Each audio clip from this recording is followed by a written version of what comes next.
আসসালামু আলাইকুম। আন্তর্জাতিক ভূ রাজনীতি ও মুসলিম বিশ্বের গুরুত্বপূর্ণ শীর্ষ সংবাদ নিয়ে সাথে আছি আমি ওমর ফারুক। শুরুতেই সংবাদ শিরোনাম।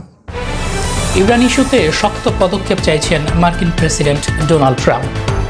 ইরানের ভয়াবহ ক্ষেপণাস্ত্র হামলাও সামাল দিতে পারবে ইসরায়েল। যুক্তরাষ্ট্র ও ইসরায়েল সমর্থিত কুর্দি বিদ্রোহীদের পরাজিত করল সিরিয়া। পাক সৌদি পরমাণু প্রতিরক্ষা চুক্তির পাল্টা হিসেবে ভারত এবং সংযুক্ত আরব আমিরাতের মধ্যে স্বাক্ষরিত হল কৌশলগত পরমাণু এবং প্রতিরক্ষা সহযোগিতা চুক্তি। সংযুক্ত আরব আমিরাত সৌদি আরবের বিরুদ্ধে উস্কানি দিচ্ছে, দাবি সৌদি রাষ্ট্রীয় টেলিভিশনে। এরদোয়ান ও কাতার নিয়ে ট্রাম্পের সঙ্গে নেতানিয়াহুর তীব্র বিরোধ। সিরিয়ার দামেস্ক আন্তর্জাতিক বিমানবন্দরে HTRS-100 রাডার সিস্টেম মোতায়েন করেছে তুরস্ক, রেঞ্জ 115 কিলোমিটার। ফ্রান্সের প্রেসিডেন্ট ম্যাক্রো ও জার্মান চ্যান্সেলর মের্জের গাজা শান্তি বোর্ডে যোগদানের ডোনাল্ড ট্রাম্পের আমন্ত্রণ প্রত্যাখ্যান। ফ্রান্সের ওয়াইনের ওপর 200% শুল্ক আরোপের হুমকি দিল ট্রাম্প।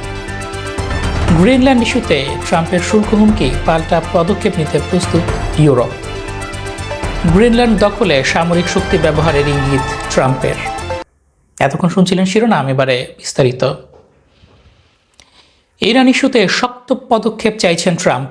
দ্য ওয়ার্ল্ড স্ট্রিট জার্নালের খবরে বলা হয়েছে, প্রেসিডেন্ট ডোনাল্ড ট্রাম্প ইরানের বিরুদ্ধে আবারও শক্ত পদক্ষেপের কথা ভাবছেন। গত সপ্তাহে সামরিক হামলা থেকে সরে এলেও তিনি তার উপদেষ্টাদের চাপ দিচ্ছেন যেন এমন কোনো বিকল্প তৈরি করা হয় যার প্রভাব ইরানের ওপর স্পষ্টভাবে পড়ে। এই আলোচনার মধ্যেই যুক্তরাষ্ট্র মধ্যপ্রাচ্যে একটি বিমানবাহী রণতরী ও যুদ্ধ বিমান পাঠাচ্ছে। এতে বোঝা যাচ্ছে প্রয়োজনে সামরিক হামলার সক্ষমতা বাড়াতে চাইছে ওয়াশিংটন। তবে শুধু সামরিক পদক্ষেপ নয়, অন্যান্য পথও বিবেচনায় আছে। এর মধ্যে রয়েছে ইরানের ওপর নতুন নিষেধাজ্ঞা এবং অনলাইনে সরকার বিরোধী বিক্ষোভকারীদের সংগঠিত করতে সহায়তা করা। সূত্র দ্য ওয়াল স্ট্রিট জার্নাল।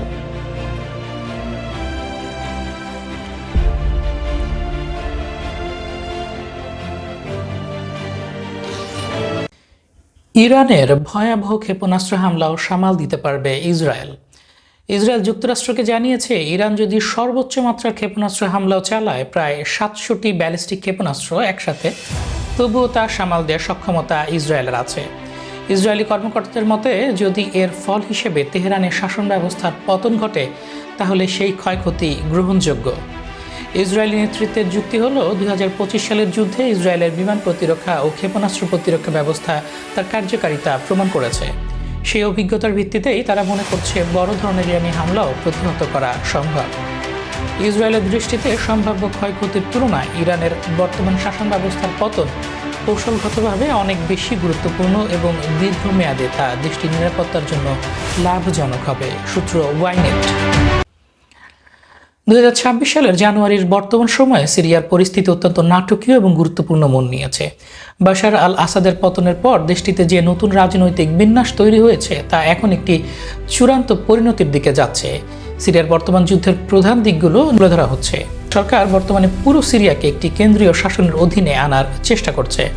এর ফলে উত্তর পূর্বাঞ্চলে মার্কিন সমর্থিত কুর্দি বাহিনী SDF এর সাথে সরকারি বাহিনীর তীব্র সংঘর্ষ শুরু হয়। বর্তমান সামরিক পরিস্থিতি জানুয়ারি 2026 অনুযায়ী রাক্কা ও দেইর আজ-জোর দখল করেছে সরকারি বাহিনী। গত 20 জানুয়ারি 2026-এ সিরিয়া সরকারি বাহিনী রাক্কা প্রদেশের পূর্ণ নিয়ন্ত্রণ নিয়েছে। এর আগে তারা তাবকা শহর এবং গুরুত্বপূর্ণ ইউফ্রেটিস বাঁধ দখল করে। ফলে কুর্দিরা পিছু হটে যায়। সরকারি বাহিনীর তীব্র চাপের মুখে SDF যোদ্ধারা রাক্কা ও দেইর আল-জোরের মতো আরও প্রধান এলাকাগুলো থেকে সরে যেতে বাধ্য হয়েছে। উল্লেখ্য, এই এলাকাগুলোতেই সিরিয়ার প্রধান তেল ক্ষেত্রগুলো অবস্থিত। সরকারি বাহিনী এবং SDF একটি 4 দিনের যুদ্ধবিরতিতে সম্মত হয়েছে। চুক্তির প্রধান শর্তগুলো হচ্ছে, একীভূতকরণ, SDF এর যোদ্ধাদের পর্যায়ক্রমে সিরীয় জাতীয় সেনাবাহিনীতে অন্তর্ভুক্ত করা হবে। কুর্দি অধিকার, প্রেসিডেন্ট আহমেদ আল সারা কুর্দিদের নাগরিকত্ব নিশ্চিত করেছেন এবং কুর্দি ভাষাকে অন্যতম জাতীয় ভাষা হিসেবে স্বীকৃতি দিয়েছেন। শহরগুলোর নিয়ন্ত্রণ, চুক্তির শর্ত অনুযায়ী সরকারি বাহিনী হাসাকা ও কামিশলি শহরের মূল কেন্দ্রে প্রবেশ করবে না, তবে কৌশলগত এলাকাগুলো সরকারের অধীনেই থাকবে। এছাড়াও রয়েছে অন্যান্য চ্যালেঞ্জ, যেমন IS এবং ইসরায়েলের হস্তক্ষেপের শঙ্কা। সিরিয়ায় এই অস্থিতিশীল পরিস্থিতির সুযোগে ইসরায়েলি বাহিনী দক্ষিণ সিরিয়ার বাফার জোনে তাদের অবস্থান শক্ত করেছে এবং বেশ কিছু নতুন চেকপোস্ট স্থাপন করেছে। আন্তর্জাতিক ত্রাণ সংস্থাগুলো বর্তমানে সেখানে মানবিক সহায়তা পৌঁছানোর চেষ্টা করছে। সহজ কথায়, সিরিয়া এখন দীর্ঘ গৃহযুদ্ধ কাটিয়ে একটি একক রাষ্ট্র হওয়ার পথে রয়েছে। পাকিস্তান এবং সৌদি আরবের মধ্যকার স্বাক্ষরিত প্রতিরক্ষা চুক্তির পাল্টা পদক্ষেপ হিসেবে ভারত এবং সংযুক্ত আরব আমিরাতের মধ্যে সম্প্রতি স্বাক্ষরিত কৌশলগত পরমাণু এবং প্রতিরক্ষা সহযোগিতা চুক্তি মধ্যপ্রাচ্য এবং দক্ষিণ এশিয়ার ভূ রাজনীতিতে একটি বড় পরিবর্তন হিসেবে দেখা হচ্ছে। 2024 সালের সেপ্টেম্বর মাসে আবুধাবির ক্রাউন প্রিন্স শেখ জায়েদ বিন মোহাম্মদ আল জায়েদ আল নাহিয়ানের ভারত সফরের সময় এই সহযোগিতার ভিত্তি স্থাপিত হয় এবং 2026 সালের বর্তমান প্রেক্ষাপটে এটি পূর্ণাঙ্গ রূপ পেয়েছে। এই চুক্তির প্রধান দিকগুলো হচ্ছে বেসামরিক পরমাণু শক্তি সহযোগিতা, ভারতের nuclear power corporation of India এবং আমিরাতের নিউক্লিয়ার এনার্জি কর্পোরেশনের মধ্যে এই চুক্তি স্বাক্ষরিত ও পরিচালনার দায়িত্ব রয়েছে। আরব বিশ্বের প্রথম পরমাণু বিদ্যুৎ কেন্দ্র বারাকাহ এর পরিচালনা ও রক্ষণাবেক্ষণ ভারত সরাসরি কারিগরি সহায়তা দেবে। পারমাণবিক জ্বালানি সরবরাহ, দুই দেশ পারমাণবিক জ্বালানি বা ফুয়েল সাপ্লাই চেইন মজবুত করতে একত্রে কাজ করবে। প্রতিরক্ষা ও সামরিক উৎপাদন, এই চুক্তির একটি বড় অংশ জুড়ে রয়েছে প্রতিরক্ষা সরঞ্জাম উৎপাদন। ভারত এবং আমিরাত এখন কেবল ক্রেতা বিক্রেতা নয়, বরং তারা যৌথভাবে সমরাস্ত্র তৈরি করবে। যৌথ মহড়া, দুই দেশের সেনাবাহিনী এখন নিয়মিত ডেজার্ট সাইক্লোনের মতো বড় মাপের সামরিক মহড়া চালাচ্ছে। প্রতিরক্ষা রপ্তানি, ভারত থেকে ব্রহ্মোস মিসাইল এবং আকাশ এয়ার ডিফেন্স সিস্টেম কেনার বিষয়ে আমিরাত গভীর আগ্রহ দেখিয়েছে এবং এই চুক্তির আওতায় প্রযুক্তি হস্তান্তরের বিষয়টিও অন্তর্ভুক্ত রয়েছে। কৌশলগত তেলের মজুদ, জ্বালানি নিরাপত্তার ক্ষেত্রে ভারত ও আমিরাত একটি অনন্য মডেলে কাজ করছে। আবুধাবি ন্যাশনাল অয়েল কোম্পানি ভারতের কৌশলগত তেল মজুদ ভাণ্ডারে যেমন বিশাখাপত্তমে বড় বিনিয়োগ করেছে। এর ফলে যুদ্ধের মতো জরুরি অবস্থায় ভারত এই তেল ব্যবহারে অগ্রাধিকার পাবে। সংযুক্ত আরব আমিরাত সৌদি আরবের বিরুদ্ধে উস্কানি দিচ্ছে, দাবি সৌদি রাষ্ট্রীয় টেলিভিশনের। সৌদি আরবের রাষ্ট্রীয় টেলিভিশন দাবি করেছে সংযুক্ত আরব আমিরাত সৌদি আরবের বিরুদ্ধে সক্রিয়ভাবে উস্কানি দিচ্ছে। জবাবে সৌদি আরব কড়া হুঁশিয়ারি দিয়েছে এবং বলেছে জাতীয় নিরাপত্তা রক্ষায় প্রয়োজন হলে সৌদি আরব যে কোনো পদক্ষেপ নিতে দ্বিধা করবে না।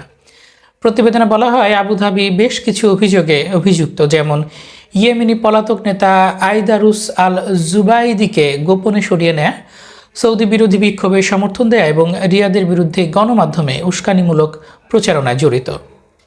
সৌদি টেলিভিশনের বক্তব্য অনুযায়ী আবুধাবিকে অবশ্যই ইয়েমেনে যে কোনো পদক্ষেপ নেয়া সামরিক ও আর্থিক সহায়তা বন্ধ করতে হবে। আরও বলা হয় 3 সপ্তাহ পার হয়ে গেলেও সংযুক্ত আরব আমিরাত এখনও উস্কানি চালিয়ে যাচ্ছে। এ প্রেক্ষাপটে সৌদি আরব পুনরায় সতর্ক করে জানিয়েছে যে কেউ যদি দেশটির জাতীয় নিরাপত্তার জন্য হুমকি হয়ে ওঠে তবে তাদের বিরুদ্ধে প্রয়োজনীয় সব ব্যবস্থা নিতে সৌদি আরব পিছুপা হবে না। সূত্র আল ইখবারিয়া। এরদোগান ও কাতার নিয়ে ট্রাম্পের সঙ্গে নেতানিয়াহুর বিরোধ, ইসরায়েলি প্রধানমন্ত্রীর কার্যালয় থেকে প্রকাশিত সরকারি বিবৃতিতে বলা হয়েছে শান্তি কাউন্সিলের অধীন গাজা নির্বাহী কমিটি গঠন নিয়ে যে ঘোষণা হয়েছে তা ইসরায়েলের সঙ্গে সমন্বয় করে করা হয়নি। এটি ইসরায়েলের নীতিরও বিরোধী। প্রধানমন্ত্রী পররাষ্ট্রমন্ত্রীকে নির্দেশ দিয়েছেন যাতে তিনি এ বিষয়ে মার্কিন যুক্তরাষ্ট্রের পররাষ্ট্রমন্ত্রীর সঙ্গে যোগাযোগ করেন। ইসরায়েলি গণমাধ্যম বলছে নেতানিয়াহু এটিকে দেশের জন্য বড় পরাজয় হিসেবে দেখছেন। সে কারণে তিনি কমিটিতে থাকা তুর্কি ও কাতারি প্রতিনিধিদের বিরুদ্ধে কঠোর অবস্থান নিয়েছেন। তুরস্ক সিরিয়ার দামেস্ক আন্তর্জাতিক বিমানবন্দরে HTRS-100 রাডার সিস্টেম মোতায়েন করেছে, যে সর্বোচ্চ 115 মাইল দূরত্ব পর্যন্ত সব ধরনের আকাশযান শনাক্ত করতে সক্ষম। এই রাডার মোতায়েনের ফলে সিরিয়ার আকাশ সীমায় ইসরায়েলি সামরিক চলাচল মারাত্মকভাবে সীমিত হয়ে পড়বে। দক্ষিণ সিরিয়া এতদিন ইসরায়েলের জন্য একটি গুরুত্বপূর্ণ আকাশপথ করিডোর হিসেবে ব্যবহৃত হয়েছে, যেটি ব্যবহার করে তারা 12 দিনের যুদ্ধে ইরানের দিকে গিয়েছিল। নতুন রাডার ব্যবস্থার ফলে সেই পথ এখন কার্যত নজরদারির আওতায় চলে এসেছে। সূত্র ইসরায়েলি চ্যানেল 15।